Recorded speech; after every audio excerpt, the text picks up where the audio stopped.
Yeah, thank you everyone for joining us here. My name is Gayatri Parameshwaran, and I am co-founder of Now Here Media, an immersive storytelling studio that's based in Berlin. And today I have the pleasure of speaking to the team behind The Smallest of Worlds. So without further ado, I'm going to jump in and ask to all of you, and whoever feels comfortable can respond. Built an artwork that reflects on private spaces and quarantine throughout the COVID-19 related restrictions. And without being able to meet and work together physically, something all of us have been experiencing. How has this situation often informed your work? Well, actually, we already started like this because we're a team that started remotely before everyone was working remotely in a way. Also, we have different backgrounds and different set of skills that we early on found that they connected very well into what we wanted to do. So the context for everyone else, like for everyone else, of course, impacted very heavily, in fact, of the work. And actually, it even has impacted on the form that the work has taken. So this version that we are premiering at CPH is an online installation, and it's an online version of the project that through all of these things has kind of become a real transmedia thing in which we are telling different parts of the story in different mediums. And alongside with this online, we also have a VR installation and a physical installation. And then along the way, I guess we forced to work online. We have developed a series of working methodologies to make the most of it, and kind of mastered some of these online tools and the ways of communicating.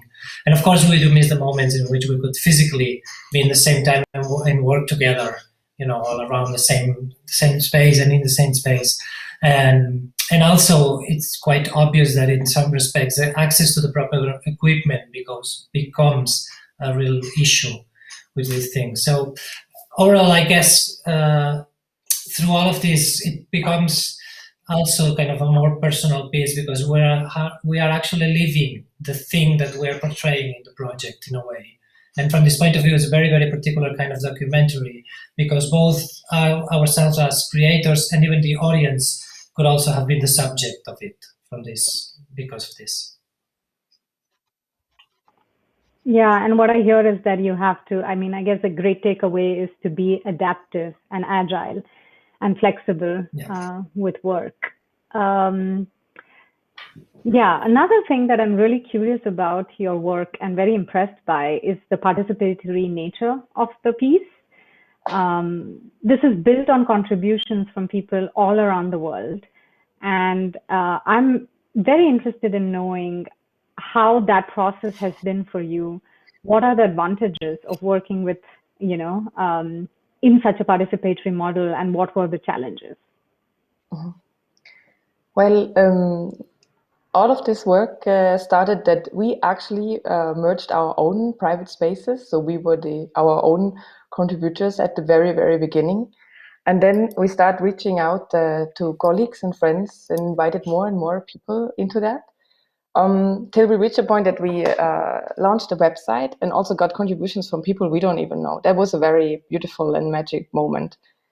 And the thing with the participatory work is fascinating because you actually never really know what kind of result you can get.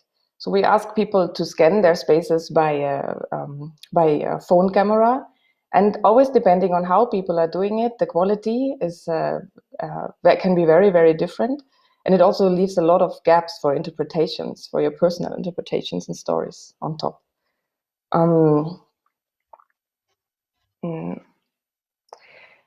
Then talking about contributions is also a thing about how people want to represent themselves. Like some of them scan the whole space. For example, Alban from Kosovo scanned his whole library for us and sent it to us. Some people, they just come up with some very private objects they find very important for this certain moment of time. So that was also super interesting to see, basically. And at the end, it's also, I guess, about this fact of like how much our private spaces represents our personalities. and how much we can read out of them. We are very fascinated and interested in this way of storytelling, how much our private spaces offers a autobiographical view on our own stories in that sense. And what plays in there is also that we still want to stay connected to those people, to the people who contributed to the piece, because they are basically like as part as we are in this whole process. So what we are planning is also to do like community workshops with them, going to different places and really engage with the local community there. And I think throughout the whole year, we also tried to keep in touch with them through social media and so on. So this was also a very interesting process for us as well. Yeah, that's fascinating and also rewarding. I guess you took a risk as artists to kind of hand over a large component of your project to the community, but the reward is as high. So fascinating. This is your first work as a collective, and you were able to make it happen under very difficult circumstances. So what are your future plans? Yeah, that's interesting, since I think as a collective, maybe I start here, and it's very interesting because we met at the art residency just a year ago when all that happened, right? And I think we all have different expertises in different fields. So Bettina is coming from stenography, Jean is coming from interactive media, and I'm an architect. And I think you can really feel that in the piece itself. And I think that makes the piece also kind of interesting and to a certain amount of very rich, right? And I think that for future plans, I mean, we are seeing this the smallest of worlds now as a chapter with in a specific context. But I think that could really go on now. And we are thinking already of the next chapters as we're changing now at the moment, always the format of the piece, we have a physical installation, we have a physical or location-based VR installation, but also an online representation of the piece. We're also thinking already about the next chapters with a slightly changed context.